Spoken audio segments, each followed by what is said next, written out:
Hello, my name is Gaetto, and I'm here with Coach Andrew Palmer, and we're discussing all things women's volleyball.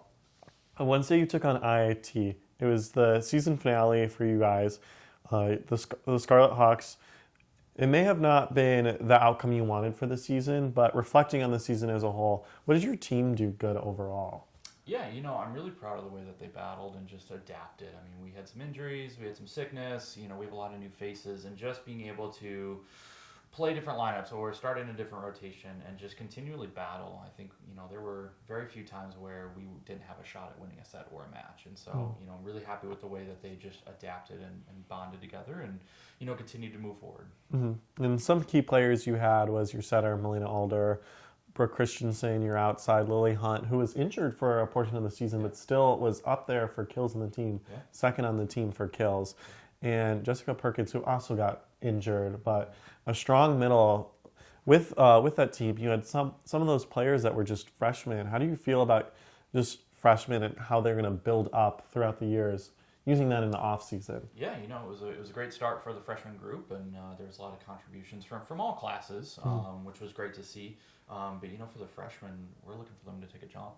It's not about, hey, you did this year and we can continue to just be that. We're looking to continue to grow and develop, and the game gets faster, and as we continue to be moving on up as a program, they're going to have to also move up. We can't stay status quo. So just really looking at, hey, this is what was good, this is what we need to work on, and really use the off season and our time wisely to continue to get better. And when does officially your off season start? Yeah, we'll take a little bit of time here to rest and recover and get over some of our injuries, and then we'll start attacking the off-season program in the weight room as a program, and then we'll really start getting back on the court springtime. So it'll be up to them to really attack the weight room and get bigger, faster, stronger moving forward. Mm-hmm. And just building momentum, muscle, and just building as a team. What do you want your team to do during this really off time where you're not lifting or doing as much team activity? What do you want them to do to improve as a unit? Yeah, really just take the time to reflect. I think, right after season ends, whenever that may be, could be before postseason, could be during postseason, national tournament, wherever your season ends, taking that time to really just kind of reflect, because things are really raw right after. Just really taking some time to relax, recover, and think about what the season was, what it meant to you, and what you want to do moving forward.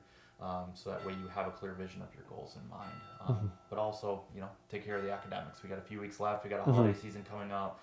Just really making sure that we're putting our priorities in perspective. And it's a different perspective now for some of those freshmen. They're not doing as much. Prior, they were doing a lot of coursework in season. Now you have more leisure time. Yeah. How are you going to attack that homework so then you could play, and just a different dynamic. So how are you dealing with academics with your team? Yeah, it's been a high priority on this program and the school in general, but our team has had the highest team GPA for the last 7 years, and I know there's some teams chasing us, Van, but just really want to make sure that that's what you're here for first, and then volleyball is fun, it's great, being a part of the team is phenomenal, but just keeping that thing in mind as far as, hey, I have more time, but am I using it wisely, or am I just letting it fall apart because now I don't have practice or I don't have a team left, so just really kind of maintaining that focus on a day in, day out basis. And now that season's over, looking for recruits, what are you looking for in this next upcoming class?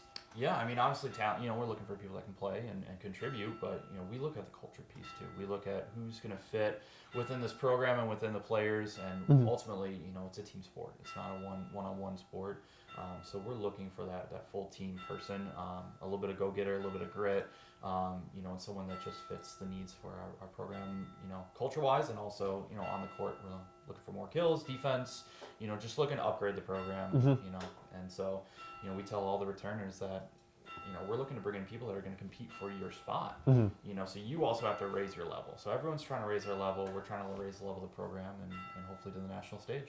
That healthy competition is such an important part when it comes to a team dynamic. When it becomes unhealthy, that's when stuff starts to stray away. But when you're battling with each other, building each other up, building a better program, it ultimately just makes the team dynamic overall better. Absolutely. And you talked about culture too. What is the culture you want to define your team going through this whole year?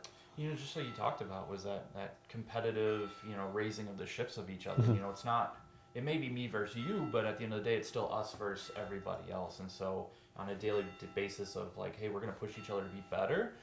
But when we're playing a game, whoever is in, we're supporting each other, we're caring for each other. You know, we have each other's backs at all times. You know, just that family atmosphere where, hey, if I pop in the lunchroom and I see a bunch of the team together, or you know, hey, we did this on the weekend. You know, just really just that environment that's comfortable and safe for us to be in, and that we can grow and flourish. I think it's hard to take, you know, steps as a program and as an individual in growing if you don't feel comfortable enough to make those mistakes, you know, and just learn from doing as opposed to just, I don't feel comfortable, so I'm not going to push myself as hard, or I'm not going to push my teammate as hard. I think those things are really invaluable as a program. And is there any last final thoughts you have just on the season as a whole? Yeah, you know, it was a good full season. Now I've been, you know, it's my second season, but really a first full, you know, I kind of came in late before the first one, but really proud of the work they've put in and the direction that this program is heading. You know, and success isn't always linear. You know, so we had more wins, we had some statistical bumps up, which was great to see. But man, it gives me encouragement and hope for the future, and you know, kind of drives me to continue to do what I do for the people that are in this program. Coverage for all sports can be found at CUCougars.com. My name is Van Gaetto. This was Andrew Palmer, and this was your last Women's Volleyball Coaches Weekly. Signing off.